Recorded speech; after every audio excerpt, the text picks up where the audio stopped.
Hello student, welcome to my YouTube channel learn and teach student. आज के video में discussion करेंगे working of throttling calorimeter के बारे में। समझेंगे कि आखिर में थ्रोटलिंग कैलोरीमीटर कैसे काम करता है, ठीक है। लेकिन इससे पहले जानेंगे कि आखिर में थ्रोटलिंग कैलोरीमीटर होता क्या है, फिर जानेंगे इसका कंस्ट्रक्शन के बारे में कि आखिर में कैसे बनाया जाता है थ्रोटलिंग कैलोरीमीटर का, कौन कौन पार्ट कंपोनेंट के क्या क्या नाम होते हैं, और फिर जानेंगे इसका वर्किंग के बारे में कि आखिर में कैसे काम करता है। स्टूडेंट अगर आप चैनल में नए आए हुए हैं तो जरूर चैनल को सब्सक्राइब करते हुए अपने दोस्तों को ग्रुप में जरूर वीडियो को शेयर कीजिए, क्योंकि डिप्लोमा लेवल के हर टॉपिक को काफी इजी तरीके से समझाने की कोशिश करता हूं, ठीक है।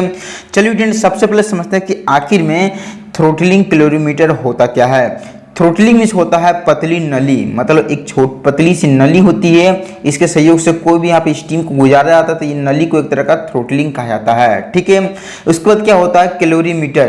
कैलोरीमीटर मतलब कहने का मतलब एक खास तरह का बर्तन होता है जो यहाँ पे एल्युमिनियम और यहाँ पे कॉपर का बना होता है, जो केमिकल रिएक्शन के द्वारा इसका उपयोग किया जाता है। इसको एक तरह का हम लोग क्या बोलेंगे, अंदर वाले पार्ट को कैलोरीमीटर बोलेंगे, ठीक है।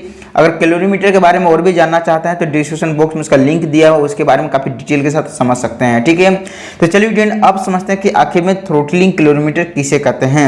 देख सकते हैं, ठीक है। मैंने यहाँ पे इसकी डिफिनेशन लिख के बताई, लिखी हुई क्या है कि throttling calorimeter is a device use to determine the dryness fraction of a wet vapour by measuring its temperature and pressure after throttling by an orifice in a insulated chamber. मतलब कहने का मतलब क्या है कि थ्रोटलिंग कैलोरीमीटर एक उपकरण है जिसका उपयोग एक अछूत कक्ष में एक छिद्र द्वारा थ्रोटलिंग के बाद गीले भाप के तापमान और दबाव को मापकर उसके सूखापन अंश को निर्धारित करने के लिए किया जाता है। मतलब कहने का मतलब है कि थ्रोटलिंग कैलोरीमीटर एक तरह का क्या होता है, आप इसे डिवाइस से बोल सकते हैं। ये क्या काम करता है, ये डिटरमाइन करता है, मेजरमेंट करता है स्टीम की ड्राइनेस, यहाँ पे ड्राइनेस फ्रैक्शन को, मतलब ड्राइनेस फ्रैक्शन क्या हुआ, सूखापन अंश को मेजरमेंट करने के लिए स्टीम की इस थ्रोटलिंग कैलोरीमीटर का उपयोग किया जाता है। अब ये इंसुलेटेड मटेरियल से ये जब प्रोसेस जब गुजर जाती है तो हम इसकी ड्राइनेस फ्रैक्शन को मेजरमेंट करते हैं वेट वेपर, मतलब एक तरह का गीला भाप की यहाँ पे ड्राइनेस फ्रैक्शन को मेजरमेंट के लिए इस यहाँ पे थ्रोटलिंग कैलोरीमीटर का उपयोग किया जाता है। आप वेट वेपर को स्टीम भी आप इसे बोल सकते हैं। आइए हम इसका यूजेस के बारे में जानते हैं कि आखिर में इसका उपयोग कहाँ पे करते हैं।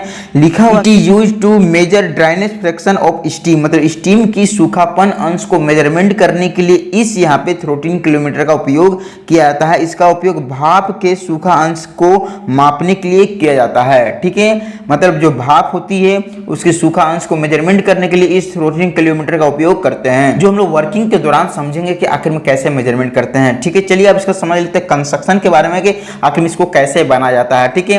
देखिए सबसे पहले क्या होती है, इसको बनाने के लिए एक यहाँ पे सबसे पहले हम यहाँ पे एक इलेक्ट्रिकल बॉयलर का इस्तेमाल करते हैं। ये इसको एक तरह का इलेक्ट्रिकल बॉयलर बोलेंगे, ठीक है। ये एक तरह का ऐसी बॉयलर होती है जिसके अंदर हम पानी फिल करते हैं और उसको फिर बॉयल करते हैं और जो स्टीम बनाने में मदद करती है, ठीक है। अब क्या होती है, यहाँ पे इस बॉयलर में लगी होती है वाटर फिल पाइप, इसके सहयोग से पानी इसके अंदर डालते हैं, ठीक है। इसको वाटर फिल पाइप बोलेंगे। अब क्या होती है, यहाँ से एक यहाँ पे ट्यूब निकलती है, मतलब एक तरह का पाइप निकलती है। ये पाइप को क्या बोलते हैं, मेन स्टीम पाइप, जो डायरेक्ट बॉयलर से निकलती है, ठीक है। मेन स्टीम पाइप में हम उपयोग करते हैं प्रेशर गेज का। प्रेशर गेज क्या होता है, एक तरह का ऐसी यहाँ पे मेजरिंग डिवाइस होती है जो यहाँ पे जो भी यहाँ पे स्टीम की जो प्रेशर है उसको इंडिकेट करके मेजरमेंट करके हमें बताती है कि कितनी तेजी के साथ हमारा यहाँ पे जो स्टीम है आगे की ओर पाइप में फ्लो हो रही है, ठीक है। अब क्या होती है, हम यहाँ उपयोग करते हैं यहाँ से यहाँ लेकर, इसको बोलते हैं सैंपलिंग ट्यूब बुलाता है। एक पतली सी नली होती है, ठीक है, और जिसमें छोटे छोटे छेद होते हैं जो स्टीम को इसके अंदर घुसती है और आगे की ओर सप्लाई करती है, फ्लो करवाती है, ठीक है। अब इसी के बीच में एक थ्रोटल वाल्व का उपयोग करते हैं, क्योंकि हम एक पतली सी नली से गुजारेंगे तभी हमारा आगे की ओर हमारा प्रेशर को और स्टीम की जो भी हम सूखापन अंश को मेजरमेंट करने में हमें मदद करेगी, ठीक है। इसको थ्रोटल वाल्व कहा जाता है, ठीक है। अब क्या होती है, यहाँ जो हमारा सैंपलिंग जो ट्यूब है डायरेक्ट हमारा एक चेंबर में कनेक्ट हो जाती है। चेंबर कौन सी चेंबर होती है, इसको एक तरह का हम लोग इनर चेंबर बोलते हैं, ठीक है। इनर चेंबर में कनेक्ट हो जाती है सैंपलिंग ट्यूब, ठीक है। अब क्या होती है, जस्ट इसके बाहर में एक और हम यहाँ पे चेंबर का उपयोग करते हैं। ये चेंबर को क्या बोलते हैं, एक तरह का आउटर चेंबर बोलते हैं, जिसको आप इंसुलेटेड चेंबर भी बोल सकते हैं, ठीक है।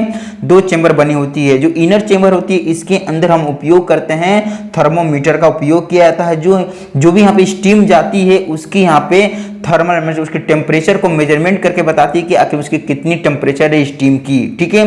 उसके बाद ये फिर मेजरमेंट करती है कि हमारा जो भी इसके अंदर जो वाटर के फॉर्म में आ जाती है स्टीम, उसकी टेम्परेचर कितनी है। तो ये यहाँ पे थर्मोमीटर कुछ ऐसा वर्क करेगी, ठीक है। अब क्या होती है, जो आउटर जो चेंबर होती है यहाँ पे उपयोग करते हैं एक तरह का मैनोमीटर, एक तरह का मेजरिंग इंस्ट्रूमेंट होती है। इसका क्या काम होता है, एक तरह का हमारा जो यहाँ पे आउटर चेंबर में जितनी तेजी के साथ जो स्टीम फ्लो हो रही है उसको हम लोग मैनोमीटर के सहयोग से मेजरमेंट करते हैं। इसको मैनोमीटर बोलेंगे, आप यूट्यूब मैनोमीटर भी आप इसे बोल सकते हैं, ठीक है।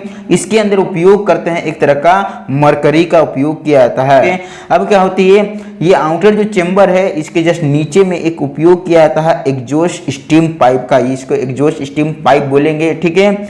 ये क्या होती है, डायरेक्ट हमारा जो भी स्टीम है उसको बाहर की ओर निकालने में मदद करती है, ठीक है। जस्ट ये पाइप को ये बोलेंगे। अब क्या होती है, पाइप के बीचों बीच एक स्टॉप वाल्व का उपयोग किया जाता है। जब हमें इसको खोलते हैं तभी स्टीम बाहर की ओर आती है, जब इसके आउटर चेंबर में प्रेशर इंक्रीज हो जाती है तब, ठीक है। जस्ट इसके नीचे हम एक उपयोग करते हैं एक तरह का बैरल कैलोरीमीटर का। ये क्या होती है, एक तरह का स्टीम कंडेंसर चेंबर होता है जो स्टीम को वाटर फॉर्म में करने के बाद इसको एक तरह का रखने में काम होता है, एक तरह का पीपा होता है, ठीक है। मतलब इसको जब स्टीम क्या होती है, जब एक नॉर्मल कंडीशन में स्टीम हमारे जब वाटर का फॉर्म में आ जाती है तो यहाँ पर जमा हो जाती है, ठीक है। अब क्या होती है, जो भी बैरल किलोमीटर के इसकी जो वेट होती है यहाँ पे इसके अंदर जो स्टीम वाटर के फॉर्म में आ जाती है उसको मेजरमेंट करने के लिए वेटिंग मशीन का इस्तेमाल किया जाता है, ठीक है। आइए समझते हैं इसका वर्किंग के बारे में कि आखिर में थ्रोटल किलोमीटर किस तरह से यहाँ पे स्टीम की ड्राइनेस फ्रैक्शन को मेजरमेंट करता है।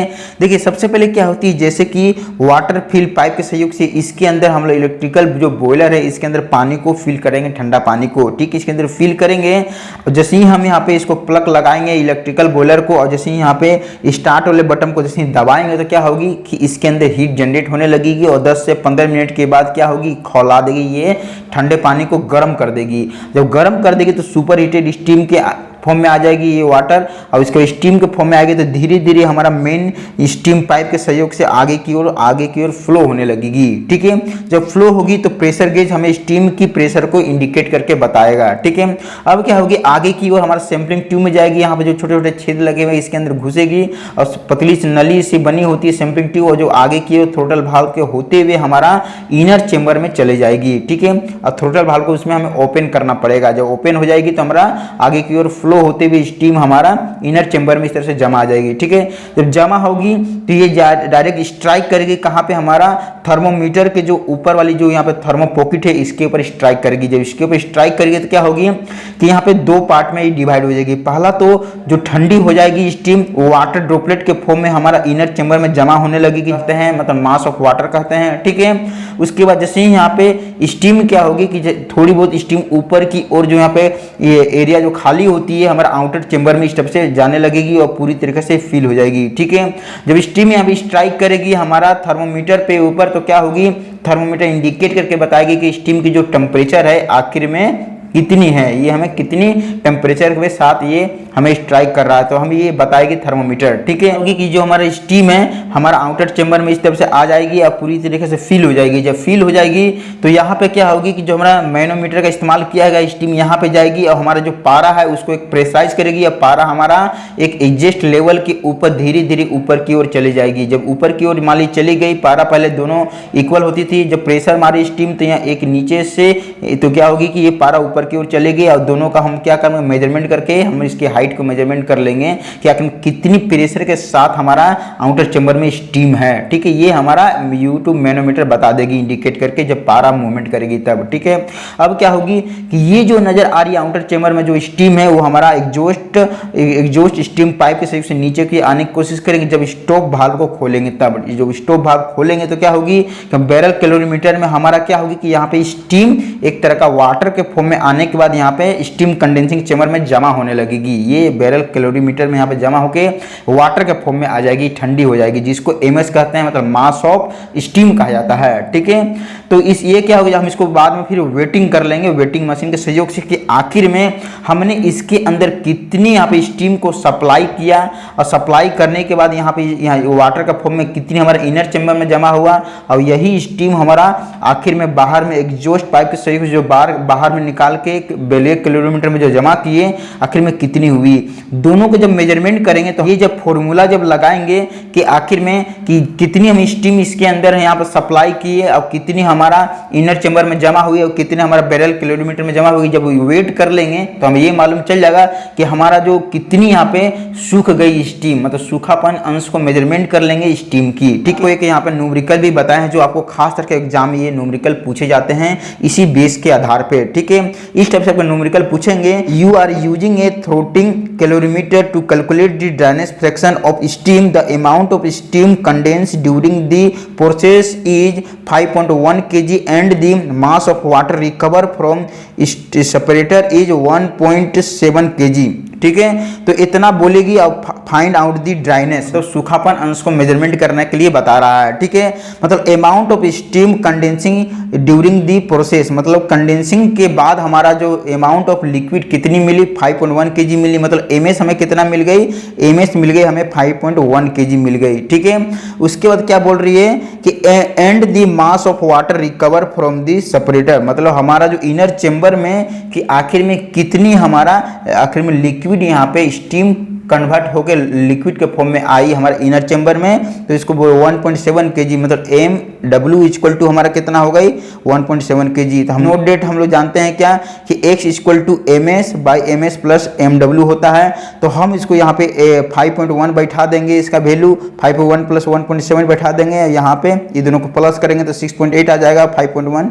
और उसके बाद यहाँ पर दोनों का क्या ये पॉइंट हटाएंगे तो ऊपर 0 और नीचे 0 आएगा, और दोनों को इंटू कर देंगे तो इतना 510 बाई 680 आएगा। 510 को 680 से जब डिवाइड देंगे तो इक्वल टू 0.75 ग्राम आ जाएगा, मतलब इतनी हमारा क्या हो गई ड्राई हो गई, मतलब सूख गई अंश जब हम स्टीम यहाँ पे फ्लो किए बॉयलर के सहयोग से पूरी ये प्रोसेस के दौरान। तो ठीक है, अगर इसको परसेंटेज में निकलेगा 75% आपकी यहाँ पे क्या हो गई कि यहाँ पे स्टीम सूख गई। ठीक है, तो इस तरह से हम लोग स्टीम की सूखापन को अंश को मेजरमेंट कर सकते हैं इस थ्रोटलिंग कैलोरीमीटर के सहयोग से, और न्यूमेरिकल को इस तरह से क्लियर कर सकते हैं।